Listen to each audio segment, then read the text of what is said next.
Well, you've done that thing again where you've asked us both the same question. Yes, you're right. It's a good tip. I think I'm done with preamble. How are you with that, Aurelio? I'm fine, thank you. Yes, I think we're good to go. You've got a voice for radio, Aurelio. You sound a bit like Vassos Alexander from the Chris Evans Breakfast Show. It's that bodes well. Welcome to the first Escape Pod, the new podcast from Escape Technology. I'm Jason Jenner, and I'm Commercial Director at Escape. Today we're going to be talking about remote working, what it is, what technology is involved in remote working, and how studios and freelancers can better implement and execute remote working environments. This is obviously a particularly interesting topic given the current conditions under which we're all working at the moment with the pandemic crisis in full flight. We'll need some help for this. So by the magic of Google Hangouts, I'm joined by our Chief Technology Officer, Mr. Lee Danskin, and our Research and Development Director, Aurelio Camper. I guess to kick off then, Aurelio, could you just explain to me, what does that term really mean? How do we define what's meant by, a remote working scenario?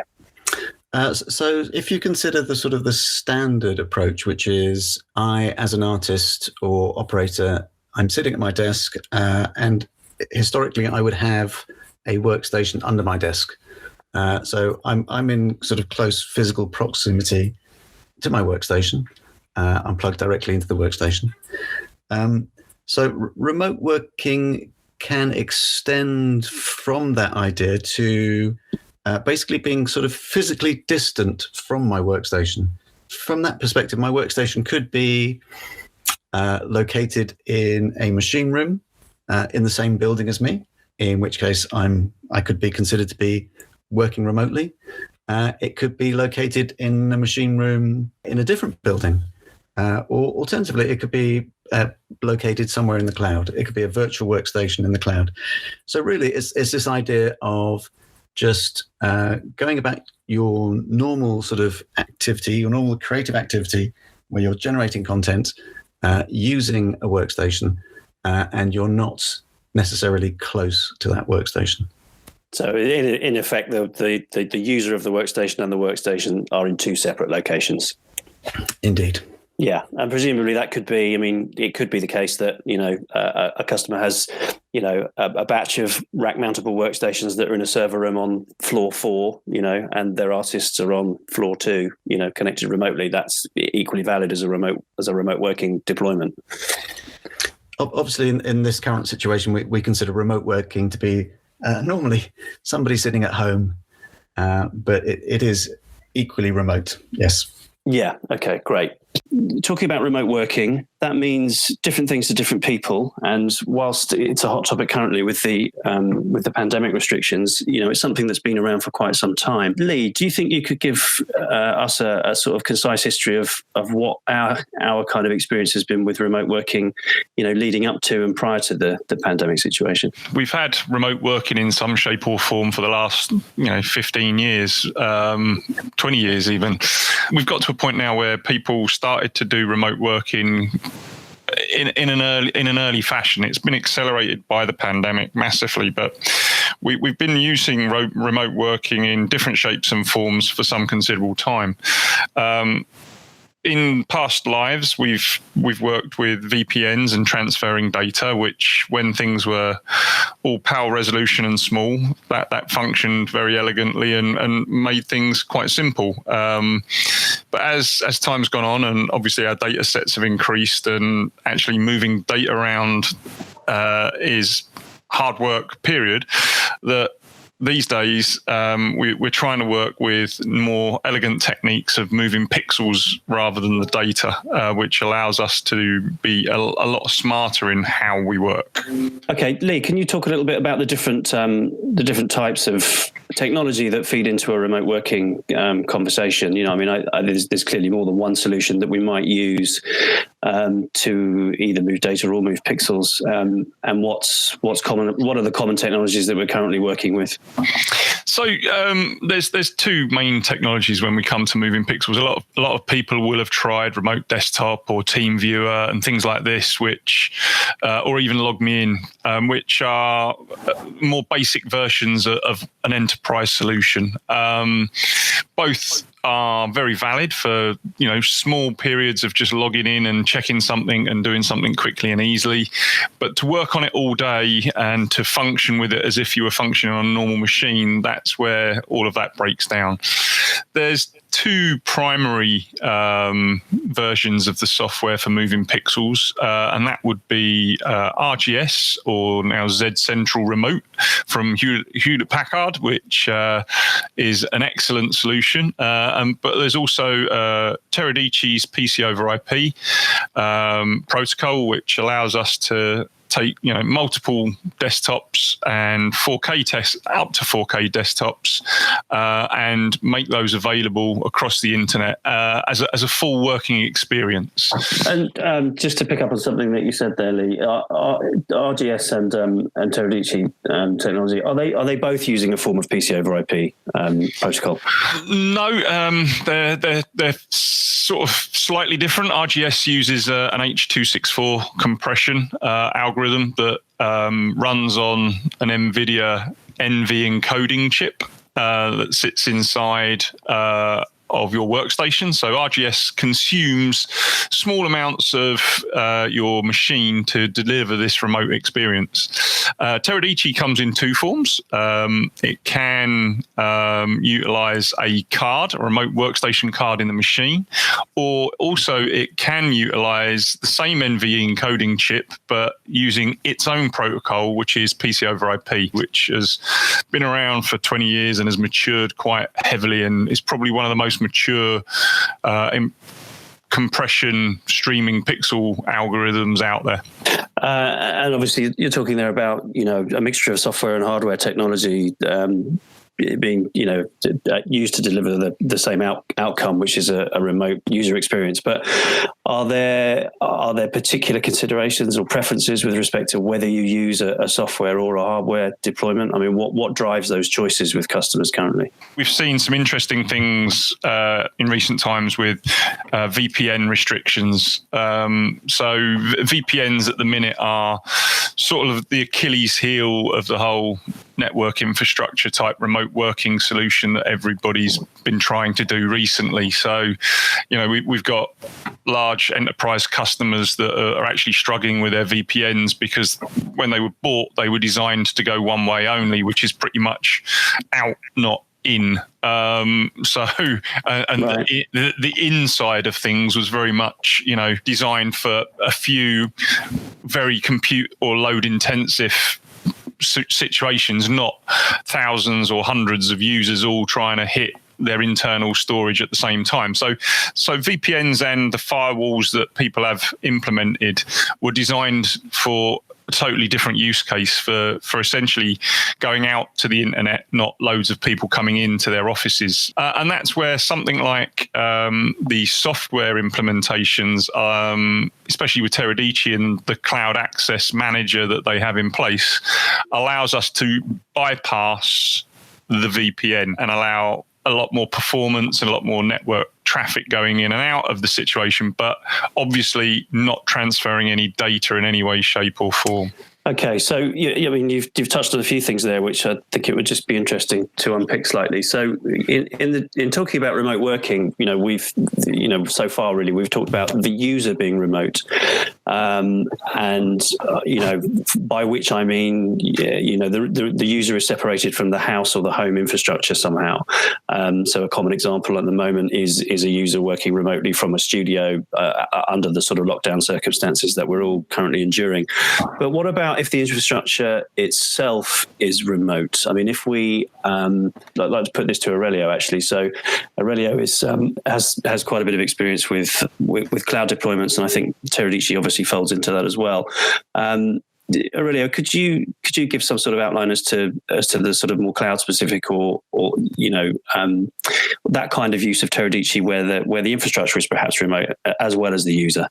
Certainly, but to a certain extent, it's From a user perspective, it feels the same. With remote working, the goal is for the experience to be identical to the experience you would get if you were sitting in the office. So to a certain extent, on a daily basis, the artist doesn't really need to know where the equipment is located.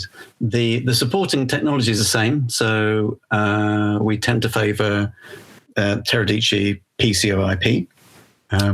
One of the advantages to locating the equipment in the cloud is the ability to very rapidly increase the number of seats you have in the cloud, or in fact decrease the number of seats you have in the cloud. But the experience is the same. Okay, so this is a question for I think both of you really, but I'll go back to Aurelio first of all. Just talk a little bit about security, because I think customers will be listening to this, talking about PC over IP streams, use of the cloud, use of remote infrastructure, and desktop. Typically, our customers now more and more are having to work to or within the parameters of studio or client security stipulations, TPN, MPAA, etc. Could you speak a little bit about how we broach that particular issue? Certainly. So interestingly, one of the advantages of having your infrastructure located in the cloud is the fact that you remove all the requirements needed in order to satisfy any sort of stringent security requirements from a physical perspective. So nobody has physical access to any of the infrastructure that's in the cloud. Unlike the situation where in your office, you may have your workstation under your desk, which from a security perspective adds a certain vulnerability. The machine is there and physically accessible. Additionally, the cloud infrastructure stuff is based on the same sort of technologies that banks are using. So these things are secure by design and can be made doubly secure. So there is a strong ethos around security and cloud historically. So if we're using a cloud service provider, it doesn't really matter which one. Everybody knows the big ones. Amazon, Google, Azure, Microsoft. I mean, does it throw the security onus, the use of a cloud infrastructure, does that throw the onus of the security to some extent onto their infrastructure? Certainly. I mean, they provide a set of tools, and inherently those set of tools are secure. You can set up a cloud system that is insecure, but it then becomes your responsibility. Aurelio, just picking up on something you said there, you referenced that you might consider setting up an insecure cloud environment. What do you mean by that exactly? Not that you might. It's that if you are inexperienced, you may. Right. Okay. So it is a tool, and as such, it can be used wisely or badly. So obviously, we have the experience of setting up secure environments, and in fact, have developed a tool to assist with this kind of setup. Right. Okay. So it's more a question of good practice rather than there would necessarily be technical or workflow reasons why you would choose to run with an open sort of non-secure sort of cloud deployment. Exactly. It's down to experience, and in fact, that's probably one of the issues that sort of prevent people from adopting cloud early on, is that it is a technical challenge. You have to be quite proficient in all sorts of technologies and terminologies in order to spin up a cloud infrastructure. And so from that perspective, if you are inexperienced, then there is the possibility that unwillingly you would set things up in an insecure manner. Okay, so could you just run through some of the ingredients there? Because you mentioned there that you need to be au fait with perhaps a small group of technologies. I think the perception often is that the cloud, if you're using a sort of for want of a better phrase, a kind of a fire and forget service where you just send a file to a remote site to be rendered and it fire something back at you. I think that's deemed to be or perceived to be relatively simple. But if you want a more granular and flexible control over your pipeline and the way that you're using cloud resources, I think the perception is sometimes that can be complicated. Could you give us a nice overview of what the constituent parts are technology-wise in terms of spinning up a cloud infrastructure, using it, delivering a remote experience to a user? I know that Teradici is in there somewhere, but it's not that. There are other ingredients, aren't there? So you've touched upon the idea that you can apply web services to a wide range of problems. At the simplest level, this moves away slightly from the remote working idea. You can use cloud infrastructure just to enhance or augment the compute that you have currently. And from that perspective, there is a minimal amount of technology and technical understanding you require. It's the normal stuff. It's network protocols, it's firewalls, it's security gateways. As you grow in complexity, then obviously that suddenly kind of expands the requirement that it puts upon you from an understanding perspective, and being able to sort of spin quite a complex infrastructure up in a secure fashion and in a timely fashion. Okay, so let's talk about hybrid scenarios for a little bit, because I think we've talked about the cloud there, and we started off talking about perhaps more traditional Teradici and RGS deployments. So Lee, perhaps you could just talk a little bit about some of the particular problems that we're faced with if a customer's requirement is to have a mixture of a mixed usage of technology that they have on premise and technology that they might be using in the cloud. Where do we go with that? What are the first considerations? What do we need to look at, and what's the path to success? In that regard. As soon as we discuss hybrid workflows, then there's key critical infrastructure that needs to be in place for that to be successful. So this is one of the reasons that a lot of the time the setups and infrastructures that Aurelio just mentioned are what we would term born in the cloud. So completely self-isolated and allow us to spin up, complete virtual studios, if you like. As soon as we discuss hybrid, then there's a lot of infrastructure that needs to be in place to enable those workflows to take place. So first and foremost, having a single internet connection is something that just doesn't fly in that scenario. You have to start considering your connections to the internet in a very different way. So first and foremost, a data connection specifically to the cloud provider that you're more interested in working with. Each one has their own direct connection to the cloud. We often see with sort of fire and forget and render services where a lot of people actually spend more time uploading their data to the site than they do actually do rendering it, purely because the internet connection that they've purchased or have been using in the past was bought for that very purpose, internet, not data transfer. So therefore, we need to start to look at those direct connections into the cloud provider and having a separate internet connection for internet and separate pipes for a direct connect. We also then have to look at how we are handling data transfer between the two locations. The simplistic version of that would be to mirror a folder that is on premise with a folder that is in the cloud. That is the simplest solution out there. There are absolutely huge problems with that approach and workflow, especially if you're trying to do something along the lines of, let's take something simple like burst rendering, where I just want to spin up extra render nodes, but obviously my data transfer is out of a window that would take too long to get the data to the internet. So I need to put the data into the internet to actually do the rendering. At that point, something as simple as that, if I was to make a pipeline where I'm generating lots of temporary data, then that temporary data will get synced back to your on-premise storage. That means you're going to get charged egress. So all of the cloud providers are very clever in the fact that anything that goes into the cloud is completely free. So that's not a problem.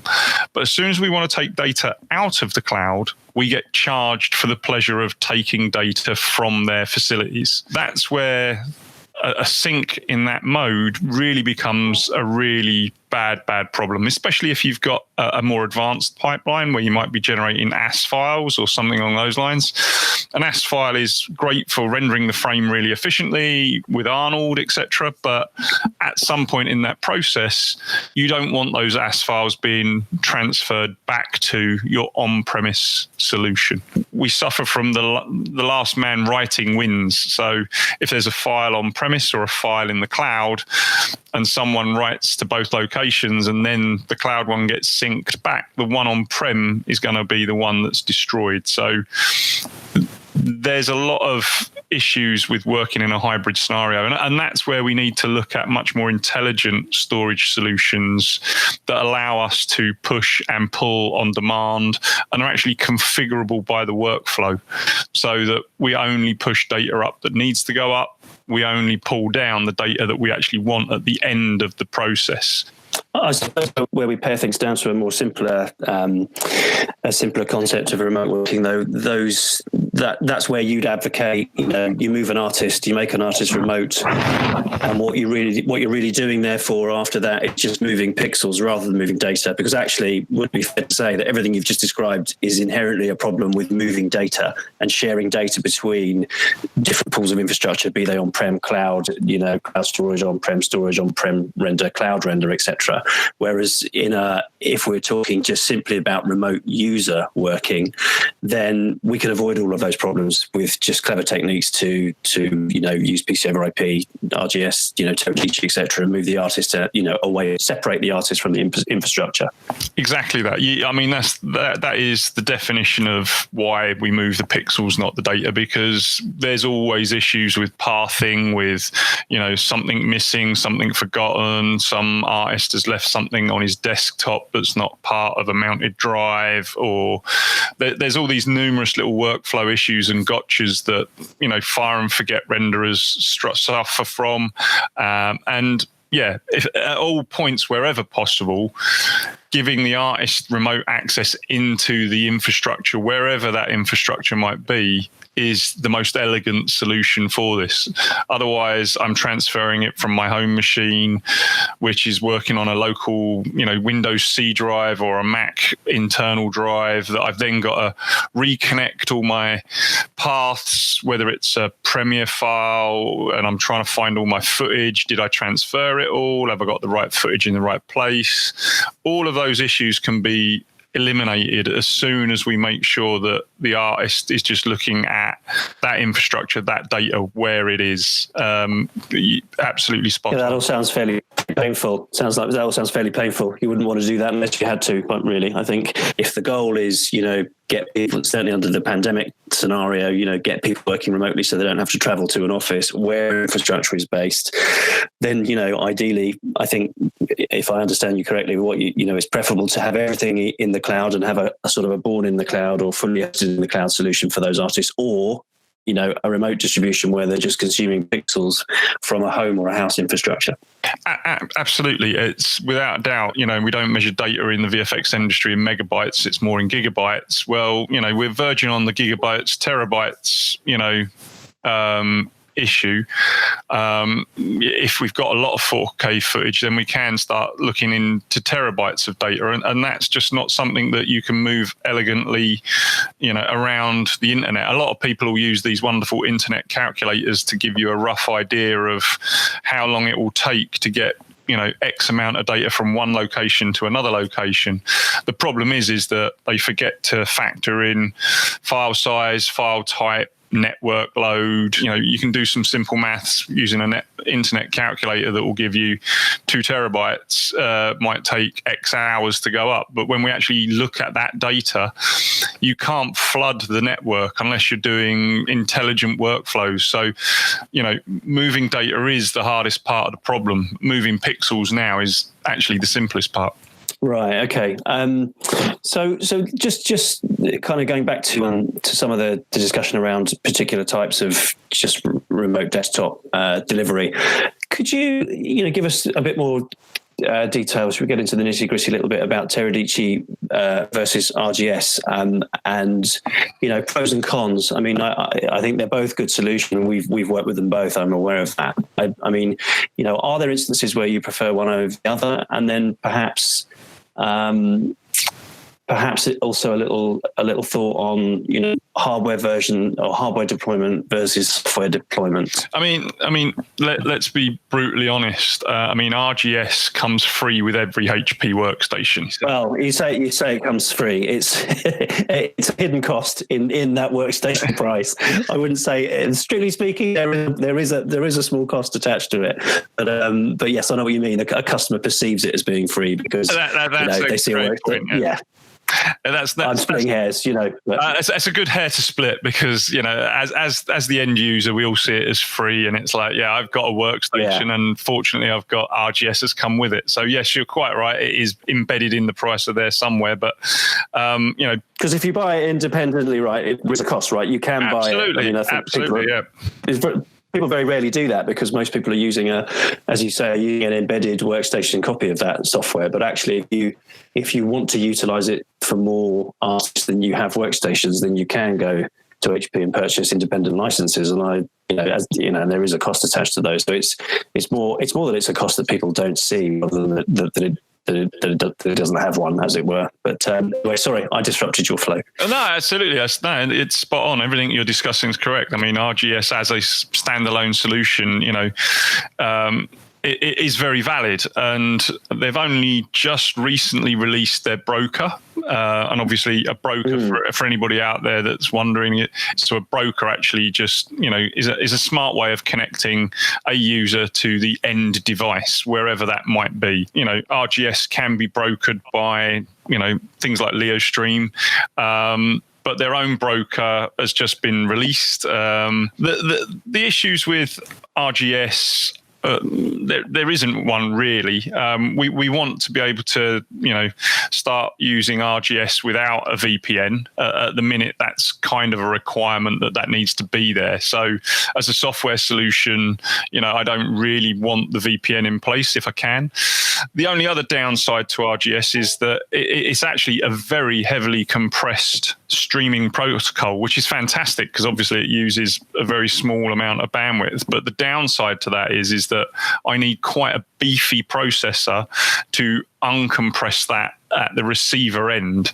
So that's one of the advantages of something along the Teradici lines, where we can utilize what we would call a zero client. And a zero client has no operating system, just a piece of firmware inside of it that you essentially plug monitor, mouse, and keyboard in.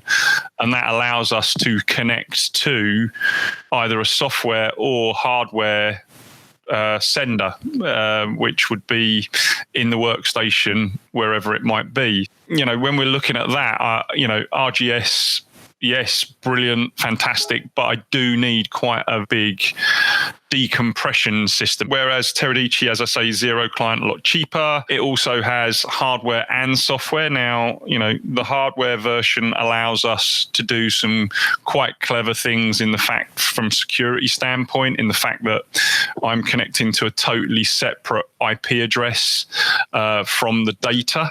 So whereas software versions of Teradici and RGS, essentially I'm connecting to the workstation. Although I am only sending pixels, I am on that network that is connected to the workstation. Whereas with a Teradici remote workstation card, I could VLAN the entirety of the workstation cards totally separate from the data and the workstation itself. Okay, and Aurelio, just to sort of touch upon this whole broker issue again, can you expand a little bit on the use of brokers for remote clients? I mean, is there a tipping point at which you need a broker? And then beyond that, what, again, with respect to using cloud infrastructure particularly, how does that sort of fold into the setup there? So just to backtrack a little bit, and I think Lee touched upon this a little bit before.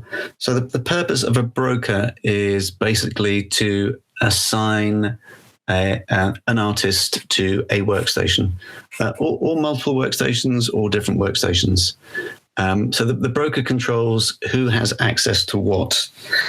From a cloud perspective, brokers are probably more important in a cloud environment, because in a cloud environment, you're going to be sort of creating and destroying workstations and other forms of servers on a more regular basis. So there is a less obvious sort of one-to-one correspondence. Historically, if you're sitting at a workstation in an office, historically you consider that to be your workstation. There is a one-to-one correspondence there. If you're spinning up infrastructure in the cloud, the infrastructure may be there for a couple of hours, a couple of days. It may change. So you may not always be using the same workstation. So the use of a broker becomes much more important in a cloud-based scenario. And when you refer to destroying workstations, which obviously sounds like a fairly dramatic approach, what you actually mean is a workstation is kind of fully expunged from your cloud infrastructure. It's no longer there, and occasionally you're spinning up resources that you then remove utterly at some later point.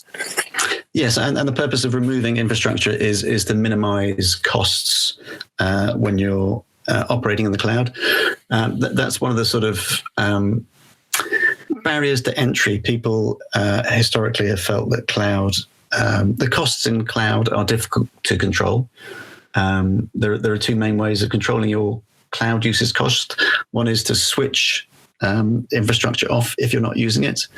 And equally, if you're not using it for a long time, just destroy it completely. And then you're not getting charged at all. And what about, we've obviously plenty of our customers, artists are needing very, very good performance from, peripherals that they might have at the desktop, things like Wacom tablets. I mean, are there any considerations with respect to which of the solutions you might choose to deploy where things like Wacoms are concerned? Wacom tablets, they're super, super intolerant of latency at the best of times. When we can have a connection that's direct to the machine itself, so in the idea of having a zero client or a thin client, the Wacom actually, can appear to be locally terminated and then bridged through. So essentially it would look and feel to the artist like there is absolutely no lag on the Wacom in some respects in that instance. But when we start to introduce software clients, then there is a small USB pass-through stroke bridge that's going on in the software that can start to introduce more latency. The further that latency goes out, the zero client allows us to do remote pointer emulation on the device. So therefore, as I say, even a mouse will feel completely natural to the end user because it's actually talking to the little zero client or thin client and then only doing those translations post, so that it sort of semi-hides any latency. Whereas in the software clients, they can't do that local pointer emulation. So there's when you say the software clients, you mean the software version of Teradici, or you mean something like RGS? Both. So RGS, essentially is a software client, period. They don't have a hardware implementation that they could put on the receiver end. So does that mean that the software deployment of if we had a Teradici remote artist that was set up using a software deployment, so software only, are you saying they're more susceptible to latency and interruption on the Wacom and on the sort of keyboard mouse experience? They possibly are, yes, because there's that emulation of pass through. Even on their local, whatever that those guys are using at home, you are running a piece of software. Whereas with Teradici, we can implement a zero client in there, which is a physical piece of hardware that's, all it does is the decode. The USB is plugged into that device.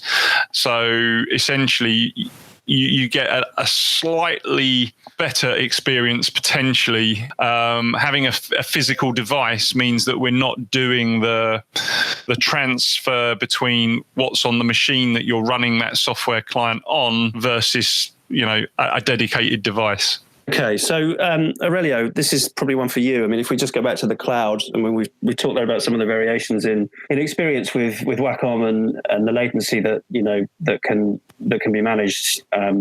That is managed differently depending on whether we have a software or hardware deployment on the remote graphics deployment. I mean, are these restrictions the same if you're working from a cloud infrastructure or working from a cloud workstation? I mean, how do you contend with those problems in that scenario? So generally the restrictions are the same.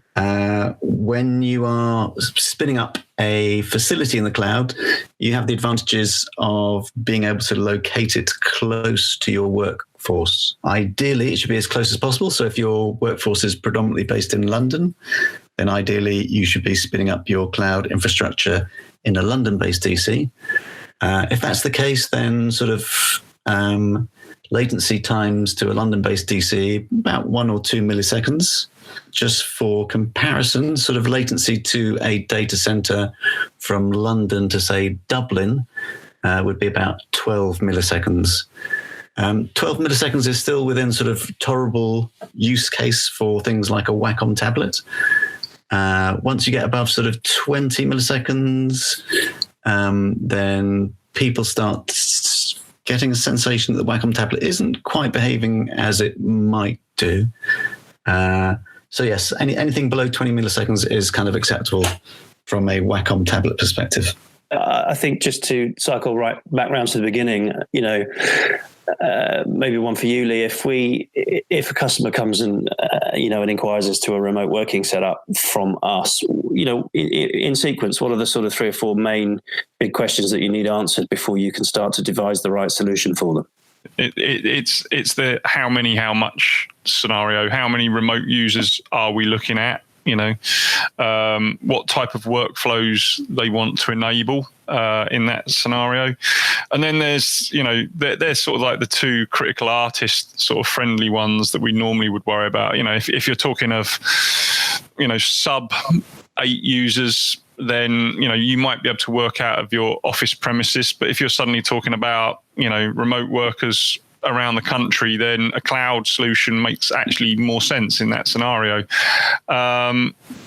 But normally key questions are, what size internet pipe are we talking about? What infrastructure do you have on premise to allow us to make that workflow work? They're the 2 main critical things, I think.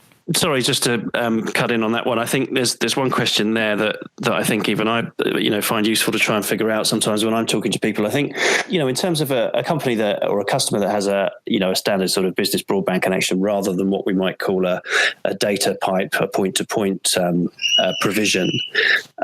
Is there a limit in terms of what a connection of that kind can support in terms of remote Teradici or RGS users? I mean, where is the cutoff point? Our usual sums are somewhere between 20 and 30 megabits a session, if you like, for a single monitor setup. If you've got a standard 100 meg uncontended line, so you've got 100 meg in and 100 meg out, and the trick is to make sure that you do have the in and out matching. The other one is an uncontended line as well, so that it is direct and you get all of the bandwidth all day long. But at 20 to 30 megabits, if you've got 100 meg, then you could quite happily do 3 or 4 guys on that out of your offices. Obviously, in the perfect scenario, 100 these days is actually quite small. I would be expecting, a minimum business bandwidth, to be somewhere about the 500 mark as a minimum nowadays, as a standard internet connection. At that point, you can put some quality of service or QoS on that connection. You could, 200 of that could do 8 guys out of your local session. But the other acid part of this is that obviously what firewall you have in place also will dictate what throughput you can get on your internet connection. We often see people who get one internet connection and then upgrade it, but don't look at what their actual VPN firewall throughput is. and often it isn't as high as what their actual internet connection is capable of. So there's little gotchas there that you just need to be aware of when you're deciding whether you want to put stuff out of your local premises to the remote working infrastructure. And the other thing is to check that ISP, because another big benefit of going to the cloud and putting artists there is the fact that the hops, or the amount of jumps they've got to go from a remote worker's home account to your office, normally on average you'll see about 8 to 10 hops from a What's a hop, Lee? Sorry, for those that don't know. No, that's a good point. A hop is going through essentially some sort of gateway or switch or some sort of connection through. So the first hop's your own router at home. That's the first point. Then from that router, I have another connection from there to my ISP's provider router, wherever that's got to. Yeah. Then I have to go through the ISP's internal network to get out onto the internet or out to that. So each stop, check, or change in IP address and the routing that's occurring at each location is a hop. And so the interstitial pieces and connections that constitute a full network fabric, basically. Exactly that. And the thing that we end up with in that location, every time we do that, there's a couple of milliseconds of latency added every time we do one of those hops. So from the office to the internet and from the internet out to the home user can be, 12 to 16 hops at that point. Amazon, Google, and Azure all have, the pipes are a lot bigger and you end up at their servers a lot faster than you would trying to get back out to a remote work or remote office. So in terms of your sort of 500, megabit kind of general expectation from a regular sort of business broadband connection, how many artists do you think you can comfortably support on that? If you wanted in and out, I would sort of say you could probably look at sort of 10, maybe, Yeah, okay, so 10 being a rough guide. Yeah. Yeah, okay. Aurelio, a question for you. I think we talked a lot about the various ways that we can deliver remote workflows and some of the different technology. I mean, we haven't talked much about the specific, application or end user workflow in and of itself very much. I think, our customers do a variety of things, all of which are related to content creation for media or entertainment. I mean, are there any particular type of workflows that are especially problematic or that can't be facilitated using Teradici or RGS or cloud deployments currently? Any particular challenges there? So not really. One of the things that we pride ourselves in is not sort of enforcing particular workflows on our clients. So when you spin up infrastructure in the cloud, you can make it appear as similar to your current infrastructure as it needs to be, and in fact, in a hybrid environment where you have some physical infrastructure on premise and some physical infrastructure in the cloud, it should not be apparent in any way to an artist as to whether they're connected to a physical workstation or a cloud-based workstation. So anything that you currently do, we can replicate that for you in the cloud. Well, including, say, color grading 4K material, Good point. Systems like Flame, for example, that kind of thing. I mean, did they not present special challenges? So you're correct. If, for example, you're doing anything that involves so VR stuff, so virtual reality stuff, where you have to plug a physical headset into a physical workstation. Obviously, if the workstation is cloud-based, that's not going to be a possibility. The other one to watch out for is anything that is color sensitive. So if you're involved in any color sensitive work, color grading for feature films and things like that, currently the technology isn't good enough to give you really color accurate representations from the cloud. Lee, over to you on that one for just perhaps some extra comment. I mean, sort of bit depth in terms of color sensitive work, things like SDI output for Flame or systems of that kind. I mean, one of the limitations that revolve around those elements. So all inherent streaming protocols are 8-bit.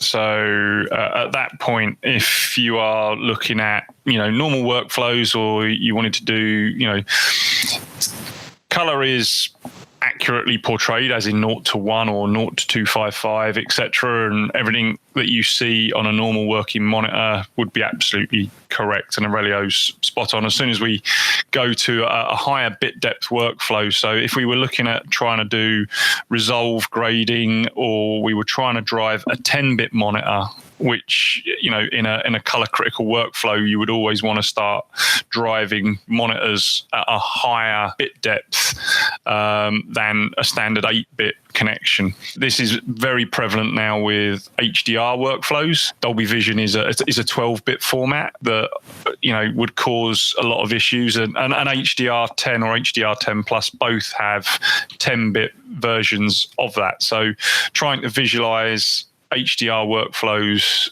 from a cloud scenario is impossible at the minute, especially when we're looking at things like Flame, which would use a video out, as you correctly pointed out, an SDI signal. There are challenges that are yet to be solved. They are in process of being solved as we speak. So there are roadmaps with 10-bit and potentially 12-bit algorithms for streaming pixels, and HEV-C compression that would allow us to, look at a video signal coming from the cloud on a grade 1 monitor for those type of workflows. Okay, great. Thank you very much. Okay, guys. Well, I think that probably concludes our discussion. I think we've covered, I hope we've covered most of the angles there. I think in summary, we can probably say that, the technology for delivering a pretty comprehensive, remote working strategy is in place, give or take a few things that remain out of reach at the moment, such as which we've just described. I think that concludes our discussion for this afternoon. Just want to say thank you to Lee and thank you to Aurelio for their contributions and their insights there. This podcast will be broadcast on our YouTube channel. Please follow the link there to sign up to our newsletter if you'd like to know more about Escape technology or remote working. Thank you very much, and we'll see you next time.